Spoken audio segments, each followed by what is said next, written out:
Hello everyone, it's 999 Releases. I hope y'all been enjoying the album. I have been. I waited a little bit to do the review so it could sink in a little bit. But to start it off, I'm going to just rate each song and then take the mean rating of all the songs and use that as the album rating. So first off, we start with Burn, and I gave it a 4.5 out of 5. It would have been perfect if he hadn't fucked it up with the gunshots. I don't know what Metro Boomin was thinking screwing up the chorus to that song, but it would have been perfect without that. And then we got Already Dead, which everybody's already heard. I gave it a 5 out of 5 just because everything around the song and the shock value of it. And then we got You Wouldn't Understand, and I gave it a 5 out of 5 because of the high tempo and he shows his versatility with the just how he switches up his flows throughout the song, and it's just a really, really uplifting, it's a good song. I like it a lot. And then we got Wanted to LA. I gave it a 3.5 out of 5.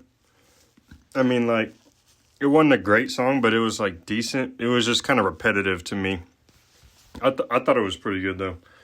And then we got Eminem Speaks. I'm not going to rate the little add-ins, the things that aren't songs. So I just thought it was a cool addition, but I'm not going to rate it.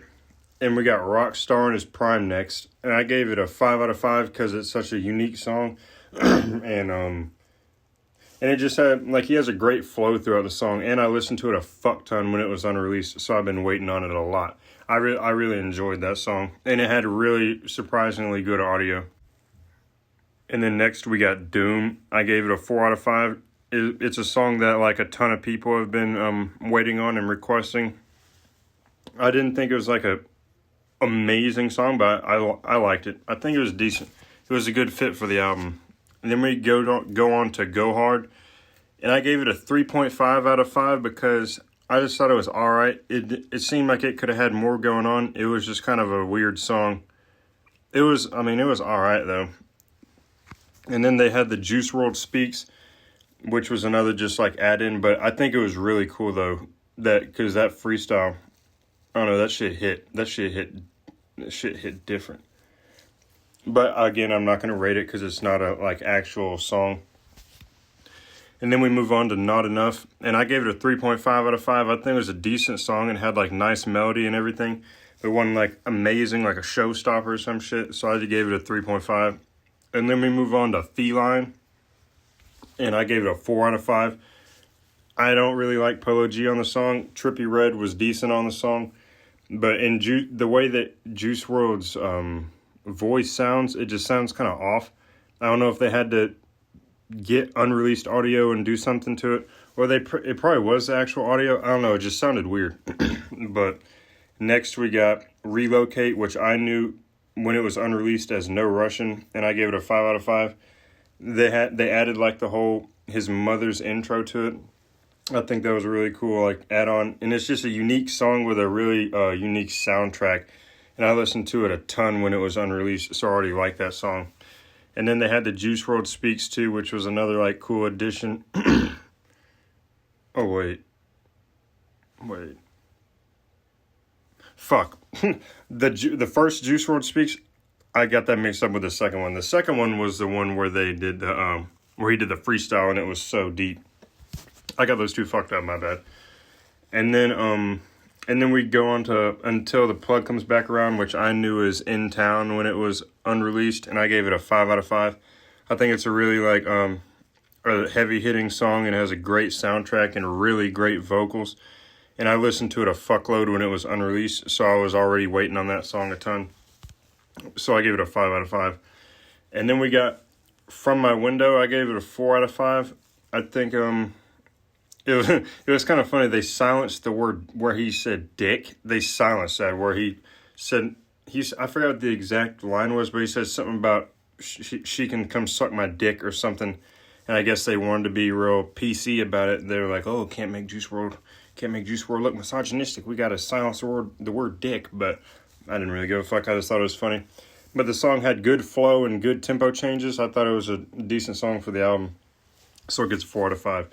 And then we move on to Girl of My Dreams, which I gave a 5 out of 5. Even though they had the Korean dude on there. And y'all got to understand, behind the part where they had the fucking Korean guy on there, yeah, nobody in America is going to know what the flying fuck that dude's saying. But people in his country and the fans of him and the people who speak that language are all going to listen to it because it's in their native language and they'll feel more connected to the song. And it'll get a fuckload more streams. That's why that song is the one by far doing the best out of all the songs. Like, they just did it was pretty smart. They just wanted the numbers. They wanted to bring in a lot of numbers. Baby said something about how it was because Suga speaks a lot on mental health and he thought he would be a good fit and he just wanted Juice WRLD's friends. And it's like, bro, I would have respected you more if you just straight up said you did it for the streams or for marketing. Because, nigga, I know this fucking nigga Bibby has not listened to a single Suga song, and even if he did, motherfucker, you don't speak Korean. You're gonna sit there and translate each word and be like, yeah, I really love how they talk about mental health. It's fucking cap, bro. Sorry, but it's fucking cap. But it's a good song. But Bibby was fucking full of cap when he said he chose them just because they talk about mental health. And it was kind of weird. Ski Mask of Slump God wasn't on the album, but he was one of Juice WRLD's best friends, always with Juice WRLD. They called each other, well, they called themselves each other's twin, but no Ski Mask. So I guess Bibby didn't really think Ski Mask would pull in the views, so he was like, fuck you, I'm gonna just throw Polo G on this shit. But it's whatever. Yeah, Polo G and fucking Justin Bieber, the dude who took your fucking artist, the Kid Laroi, but I mean, it's kind of pussy, but I got off track. So yeah, that was a 5 out of 5. And then we move on to Feel Alone, which I gave a 5 out of 5. I thought it was a fire song. I've been anticipating it heavily as fuck. It was one of the songs I've been looking forward to the most. I think it's debatably the best song on the album besides Burn. But I think the story of the song, just everything about the song is great in my opinion. So I gave it a 5 out of 5. Then we move on to My Life in a Nutshell, which I gave a 5 out of 5. In both, when it was unreleased, I knew it as Pain Heal. It's a really sad and eerie song, but it has a unique tone to it. But I think it was a really good fit and a good outro for the album. Like, it fit the tone because the album was called Fighting Demons. And the song is literally just about him talking about how he's losing himself in the addiction and how he knows what he's doing to himself and all this different shit. He's practically just screaming for help throughout the whole song. And at one point he says, death melodies I sing, cardiac arrest notes, which is, and then he follows up by, I hate to bring the negative vibes in the room, but that's the ugly truth. Which is fucked up because it was the ugly truth, because after he had his seizure, apparently he went into cardiac arrest. So it's like, damn. Literally, like, knew that shit was coming. He just didn't know when, but he knew that shit. Which is pretty fucked up. I don't even like thinking about it. That shit's just fucked. But I gave the song a 5 out of 5. I love the song. So my conclusion is, it was a really good album. I wouldn't say great. Well, fuck. I guess great album. It had a lot of highly anticipated songs. So they put some bangers on there.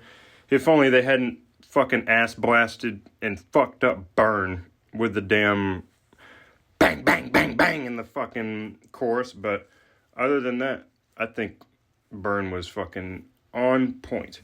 But the album was, a great album. And the mean rating of all the songs is a 4.6 or 4.46 out of 5. So I'm going to give the album rating a 4.46 out of 5. So not perfect, but it's a pretty fucking high rating. I think they did good with it. They need to keep it up with this shit. And we just got to look forward to, I guess the party never ends now. And let me know what y'all thought of the documentary. And if y'all want me to do a video about what I thought of it. But yeah. Sorry it took me so long to make this video, but 9 out of 9 releases, and I'm out.